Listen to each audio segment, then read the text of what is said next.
आपका स्वागत है साहित्यिक पाखी यूट्यूब चैनल पर। कहानी का शीर्षक है विषम समस्या। इसके लेखक हैं मुंशी प्रेमचंद। मेरे दफ्तर में 4 चपरासी थे। उनमें एक का नाम गरीब था। बहुत ही सीधा, बड़ा आज्ञाकारी, अपने काम में चौकस रहने वाला, घुड़कियां खाकर चुप रह जाने वाला। यथा नाम तथा गुण गरीब मनुष्य था। मुझे इस दफ्तर में आए साल भर हो गया था, मगर मैंने उसे एक दिन के लिए भी गैरहाजिर नहीं पाया था। मैं उसे 9 बजे दफ्तर में अपनी दरी पर बैठे हुए देखने का ऐसा आदी हो गया था, मानो वह भी इस इमारत का कोई अंग है। इतना सरल है कि किसी की बात टालना जानता ही न था। एक चपरासी मुसलमान था। उससे सारा दफ्तर डरता है, मालूम नहीं क्यों। मुझे तो इसका कारण सिवाय उसकी बड़ी बड़ी बातों के और कुछ नहीं मालूम होता। उसके कथनानुसार उसके चचेरे भाई रामपुर रियासत में कोतवाल थे। उसे सर्वसम्मति ने काजी साहेब की उपाधि दे रखी थी। शेष 2 महाशय जाति के ब्राह्मण थे। उनके आशीर्वाद का मूल्य उनके काम से कहीं अधिक था। ये तीनों कामचोर, गुस्ताख और आलसी थे। कोई छोटा सा भी काम करने को कहिए तो बिना नाक भौं सिकोड़े न करते थे। क्लर्कों को तो कुछ समझते ही न थे। केवल बड़े बाबू से कुछ डरते, यद्यपि कभी कभी उनसे भी बेअदबी कर बैठते थे। मगर इन सब दुर्गुणों के होते हुए भी दफ्तर में किसी की मिट्टी इतनी खराब नहीं थी जितनी बेचारे गरीब की तरक्की का अवसर आता तो ये तीनों नंबर मार ले जाते। गरीब को कोई पूछता भी न था और सब 10-10 रुपए पाते थे, पर बेचारा गरीब 7 पर ही पड़ा हुआ था। सुबह से शाम तक उसके पैर एक क्षण के लिए भी नहीं टिकते थे। यहाँ तक कि तीनों चपरासी भी उस पर क्रोध जताते और ऊपर की आमदनी में उसे कोई भाग न देते थे। इस पर भी दफ्तर के सब कर्मचारी से लेकर बड़े बाबू तक उससे चिढ़ते थे। उसको कितनी ही बार जुर्माना हो चुका था और डांट फटकार तो नित्य का व्यवहार था। इसका रहस्य मेरी समझ में कुछ नहीं आता था। मुझे उस पर दया आती थी और अपने बर्ताव से मैं यह दिखाना चाहता था कि उसका आदर मेरी दृष्टि में अन्य तीनों चपरासियों से कम नहीं है। यहाँ तक कि कई बार मैं उसके पीछे कर्मचारियों से लड़ भी चुका था। एक दिन बड़े बाबू ने गरीब से अपनी मेज साफ करने को कहा। वह तुरंत मेज साफ करने लगा। दैवयोग से झाड़न का झटका लगा तो दवात उलट गई और रोशनाई मेज पर फैल गई। बड़े बाबू यह देखते ही जामे से बाहर हो गए। उसके दोनों कान पकड़कर खूब ऐंठे और भारतवर्ष की सभी प्रचलित भाषाओं से दुर्वचन चुन चुनकर उसे सुनाने लगे। बेचारा गरीब आंखों में आंसू भरे चुपचाप मूर्तिवत सुनता था, मानो उसने कोई हत्या कर डाली हो। मुझे बड़े बाबू का जरा सी बात पर इतना भयंकर रौद्रूप धारण करना बुरा मालूम हुआ। यदि किसी दूसरे चपरासी ने उससे भी बड़ा अपराध किया होता तो भी उस पर इतना कठोर वज्र प्रहार न होता। मैंने अंग्रेजी में कहा, बाबू साहब, यह अन्याय कर रहे हैं।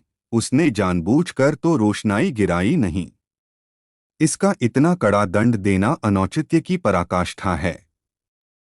बाबूजी ने नम्रता से कहा, आप इसे जानते नहीं, यह बड़ा दुष्ट है। मैं तो इसकी कोई दुष्टता नहीं देखता, आप अभी इसे जाने नहीं। यह बड़ा पाजी है। इसके घर में 2 हलों की खेती होती है। हजारों का लेन देन करता है, कई भैंसें लगती हैं। इन बातों का इसे घमंड है। घर की दशा ऐसी ही होती तो आपके यहाँ चपरासीगिरी क्यों करता? बड़े बाबू ने गंभीर भाव से कहा, विश्वास मानिए, बड़ा पोढ़ा आदमी है और बला का मक्खी चूस है। यदि ऐसा ही हो तो भी कोई अपराध नहीं है। अभी आप यहाँ कुछ दिन और रहिए तो आपको मालूम हो जाएगा कि यह कितना कमीना आदमी है। एक दूसरे महाशय बोल उठे, भाई साहब, इसके घर मनो दूध होता है, मनो ज्वार, चना, मटर होती है, लेकिन इसकी कभी इतनी हिम्मत नहीं होती कि थोड़ा सा दफ्तर वालों को भी दे दे। यहाँ इन चीज़ों के लिए तरस तरस कर रह जाते हैं। तो फिर क्यों न जी जले, और यह सब कुछ इसी नौकरी के बदौलत हुआ है। नहीं तो पहले इसके घर में भूनी भांग तक न थी। बड़े बाबू सकुचाकर बोले, यह कोई बात नहीं, उसकी चीज है, चाहे किसी को दे या न दे। मैं इसका मर्म कुछ कुछ समझ गया। बोला, यदि ऐसे तुच्छ हृदय का आदमी है तो वास्तव में पशु ही है। मैं यह न जानता था। अब बड़े बाबू भी खुले, संकोच दूर हुआ। बोले, इन बातों से उबार तो होता नहीं, केवल देने वाले की सहृदयता प्रकट होती है, और आशा भी उसी से की जाती है जो इस योग्य है। जिसमें कुछ सामर्थ्य ही नहीं, उससे कोई आशा भी नहीं करता। नंगे से कोई क्या लेगा। रहस्य खुल गया।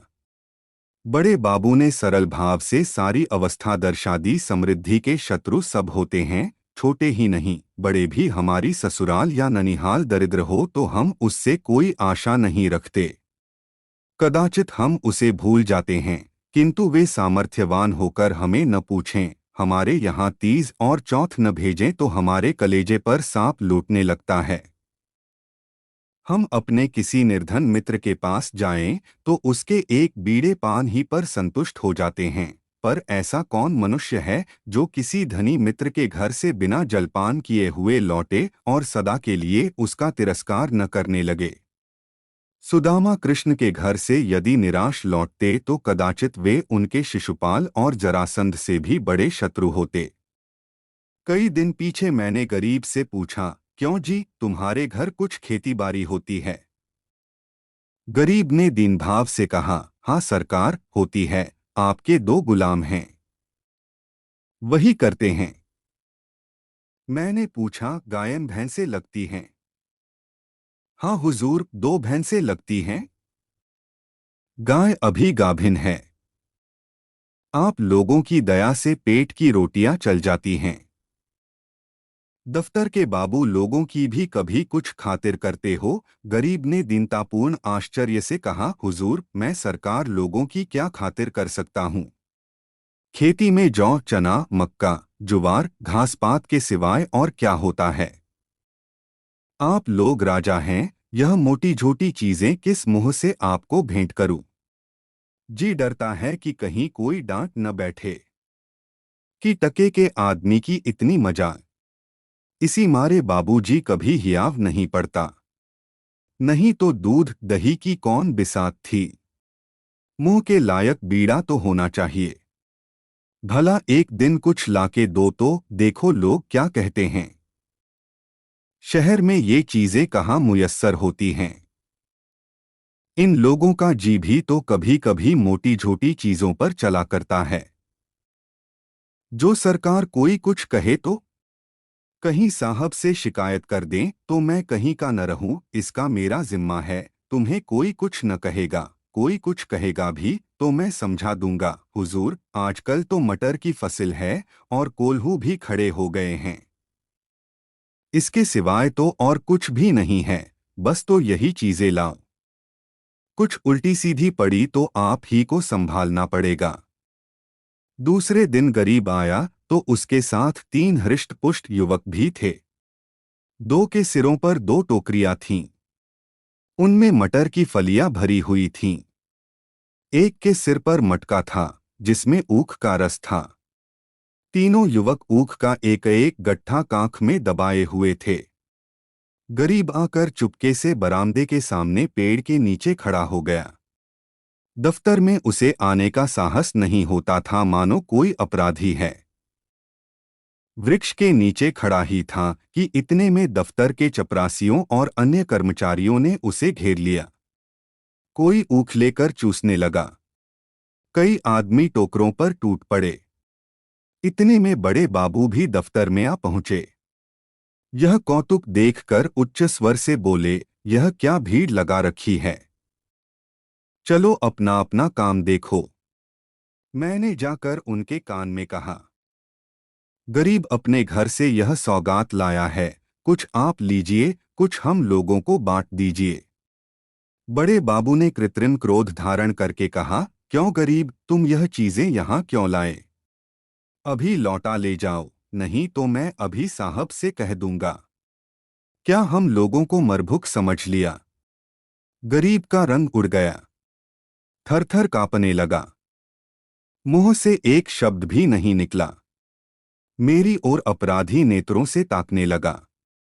मैंने अपने ओर से क्षमा प्रार्थना की। बहुत कहने सुनने पर बाबू साहब राजी हुए। अब चीजों में से आधी अपने घर भिजवाई, आधी में अन्य लोगों के हिस्से लगाए। इस प्रकार यह अभिनय समाप्त हुआ। अब दफ्तर में गरीब का मान होने लगा। उसे नित्य घुड़कियां न मिलती, दिन भर दौड़ना न पड़ता, कर्मचारियों के व्यंग्य और अपने सहवर्गियों के कटु वाक्य न सुनने पड़ते। चपरासी लोग स्वयं उसका काम कर देते। उसके नाम में थोड़ा सा परिवर्तन हुआ। वह गरीब से गरीब दास बना। स्वभाव में भी कुछ तब्दीली पैदा हुई। दीनता की जगह आत्मगौरव का उद्भव हुआ। तत्परता की जगह आलस्य ने ली। वह अब कभी कभी देर से दफ्तर आता, कभी कभी बीमारी का बहाना करके घर बैठ रहता। उसके सभी अपराध अब क्षम्य थे। उसे अपनी प्रतिष्ठा का गुर हाथ लग गया।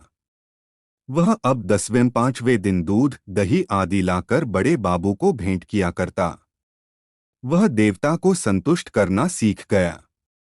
सरलता के बदले अब उसमें कायापन आ गया। एक रोज बड़े बाबू ने उसे सरकारी फार्मों का पार्सल छुड़ाने के लिए स्टेशन भेजा। कई बड़े बड़े पुलिंदे थे, ठेले पर आए। गरीब ने ठेले वालों से 12 आना मजदूरी तय की थी। जब कागज दफ्तर में पहुंच गए तो उसने बाबू से 12 आने पैसे ठेले वाले को देने के लिए वसूल किए।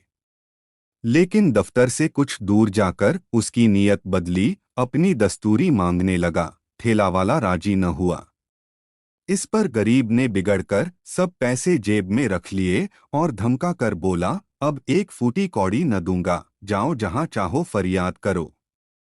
देखें हमारा क्या बना लेते हो। ठेले वाले ने जब देखा कि भेंट न देने से जमा ही गायब हुई जाती है तो रो धोकर 4 आने पैसे देने को राजी हुआ।